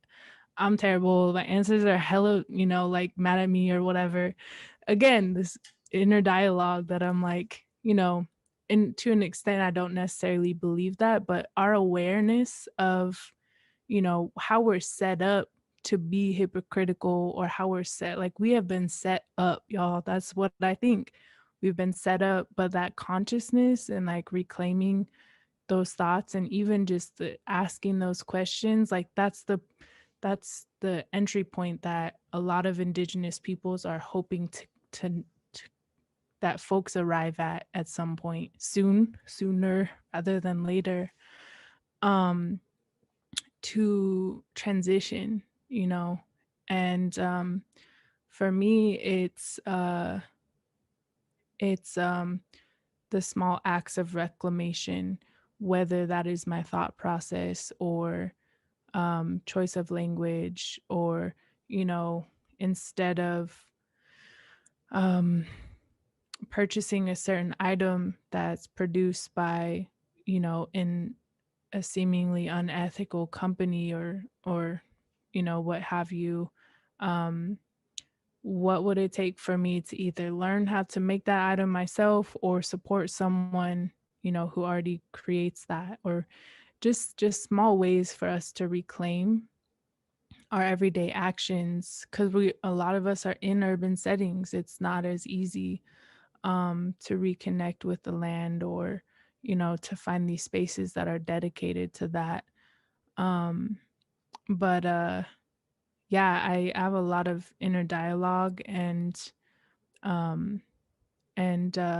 have to be gentle with myself, I think, and also be gentle with others, have some compassion as we make our way through it, because that's going to be a different transformation for each person. But really knowing that if we had a thought about it, someone else is probably already living it. Someone else probably already thought of it, and they probably are, resourceful. They're there as a resource. And hopefully alignment and synchronicity will lead us to those spaces. But right now, I think the power is in the money. Why divestment is so effective, is that they've associated their power with currency and acquired wealth, and we know that power comes from a lot of us poor and working class people. So I spend my money with Black and brown folks to the best of my ability, and also find other ways to operate without money, for the exchange of labor and love. So I wanted to say one more thing about these words. So we talk about like decolonization and indigenization, right? So Edith and I have been using these words for our educational process, if you will, with Elahe ever since 2004, when we first created our schools. And I want to break it down in church language. It's really easy if you don't get hung up on the terms, because to us, decolonization has always just meant to stop believing the lies and start believing the truth. And indigenization is to start living into that truth and applying it to our life. Now, if you want to put that in church terms, the word is repentance. And repentance is spoken of. Most Christians don't understand what that word even means. But what it means is very simple. It means to go the opposite direction. So everything that I have entangled myself in, all these lies and all these systems and structures that are built on these lies, now I turn and go the opposite direction. And if I'm indigenizing, now I'm investing myself, I'm entangling myself in the truth and those systems and structures which liberate. So it's not so hard, right? Thanks, Brandy and Kalina. Unfortunately, we do have to wrap up. I wish we could be here. I probably could listen to Kalina and Randy for a very long time, as I'm sure many of you could. But to transition our last question, it's a two-part one. The first part is, what do you love about being Indigenous? Or what do you love most? And then the second part is, how can we further support your work?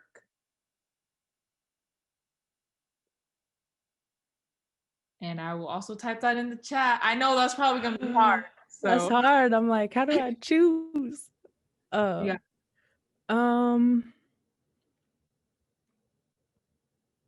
What do I love most about being Indigenous, or about our Indigenous peoples? Also want to say Indigenous is an umbrella term. There's not one Indigenous people, but several Indigenous peoples, and not even just here in this continent, but everywhere. Something that I'm also encountering a lot is a very like homogenization of Indigenous folks. But so I will answer this to say, what do I love most about being Suquamish and my Suquamish people? Is that we have been taught to give. The emphasis on gifting others has always been instilled within us. And a lot of our potlatches and just canoe journeys, tribal canoe journeys, is just all about giving and being offerings, and offering what we can to anyone, whether in need or not in need. And that's a teaching I'm very grateful for, especially living under capitalism, where it's take, acquire this, acquire that. It has really helped me to trust that I just feel really good when I can just be supportive. And that's something I really love about Suquamish people and Coast Salish peoples. And to support my work, well, all of my music is available on pretty much every streaming platform, although um, I'm trying to be mindful of which platforms, but like iTunes, Spotify, YouTube. So listening to my music is obviously one way to support. Um, if you have access to space or creating space, I'm always grateful for an invitation to just come, not even to speak or anything, but just if there's events that you're a part of that you think I should be at. I love invitations to all kinds of events and different communities to build with. And I have some merchandise. This is my logo. So I got some merch for sale on my website. That's one way to support me. I do beadwork also that I sell sometimes, contemporary beading. Where do you Beadwork. sell your beadwork? Mostly on Instagram, honestly. If I have something for sale, I'll post it like first come, first serve. If you want it, then like drop the Venmo or whatever. But I sometimes take orders too, like custom orders if there's an idea or like a gift you want for your loved one. I sometimes take orders as well. If you're a musician, let's collab. I already got some collabs in the works with Figo and Almo Thug. So those are coming soon. And yeah, I guess one way to support me is to keep, healing also within yourself and your families. That makes the world better for me also when you take care of yourself. So yep, Randy's turn.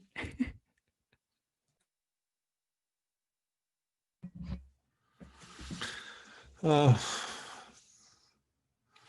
so for me, I've spent a lot of years, 30 years traveling in different places in Indian country, in the US and Canada.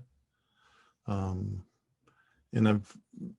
because I'm indigenous, I've been able to be in places that I wouldn't normally be able to be in ceremonies and festivals and all over the US and Canada, and to see the commonality that we all have, which is amazing when you consider how diverse we all are with our languages and our religions and our, stories and ceremonies, and yet these values all arise because we share the same Mother Earth, and we learn from the earth all these times for all these generations. And so that's how I can explain why what I see in one place in Canada is similar to something else I see in Arizona, and et cetera, et cetera. So for me, I feel privileged. Was not fortunate enough to be raised among my own people. I have lived among my own people for a number of years, but was not able to stay there. And it was one of my greatest disappointments in my life was to have to move from Oklahoma. But so just the richness of all of our indigenous cultures, and to see how much we share and have in common, and how much good there is. There's also a lot of other stuff we have in common that it's not so good, but we come to understand those things too. And then how you support what we're doing. Most of you probably don't know our story. We started this in Kentucky, in Cherokee country. We had a 50-acre farm and community and elders and schools, and we were chased out by a group of white supremacists with a 50 caliber machine gun. And, all this, we lost a lot. Our families lost a lot. Our kids suffered a lot. Then we started another one. And then this is finally the final rendition of Elahe. And how you could support us is just to come up and visit us. Spend time with us. Go and sweat lodge with us. Bring a group and help us do something. We'll get your hands dirty, on our farm, and that's how you can support us. I'm not even going to say like send us money or something like that, because what we really want to do is build relationships and build Elahe, our center, right now. So, yeah.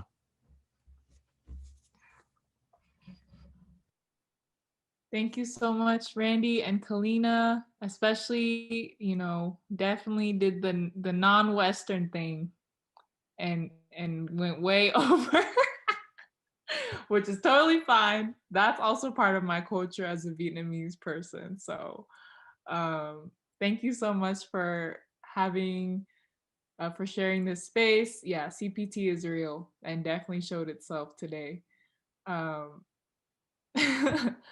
Thanks so much, everyone. Yeah, and we'll send all those links and resources that Kalina and Randy mentioned. You should buy Kalina's artwork or beadwork if you can. Randy is being humble and said you shouldn't give money. You should give money if you can, or buy something from Elahe Seeds, which is where they harvest and sell their own seeds, so you can even start your own garden in your backyard. So yeah, this was such a blessing. Thank you so much. We definitely need to do this again. But yeah, we just want to thank you and send you off with love. So thank you so much. Thank you so much for this space and for listening.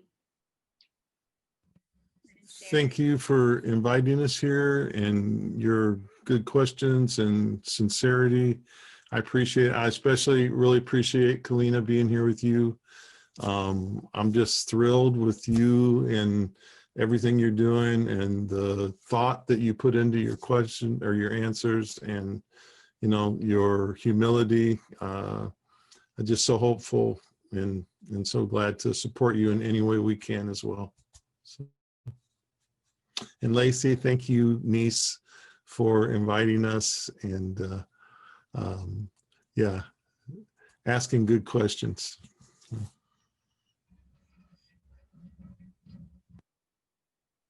All right, y'all. Thank you. Thanks, Uncle Randy. Hashtag niece Lacey. That's just a joke because Randy really got on me today. He was like, "We're still doing Dr. Woodley. Now you have to call me Uncle." And I was like, I'm okay with that. Okay, thank you so much, everyone. Take care. Bye. Thank you. Side is the equator in a cipher around the planet. Lyrical, lyrical, lyrical.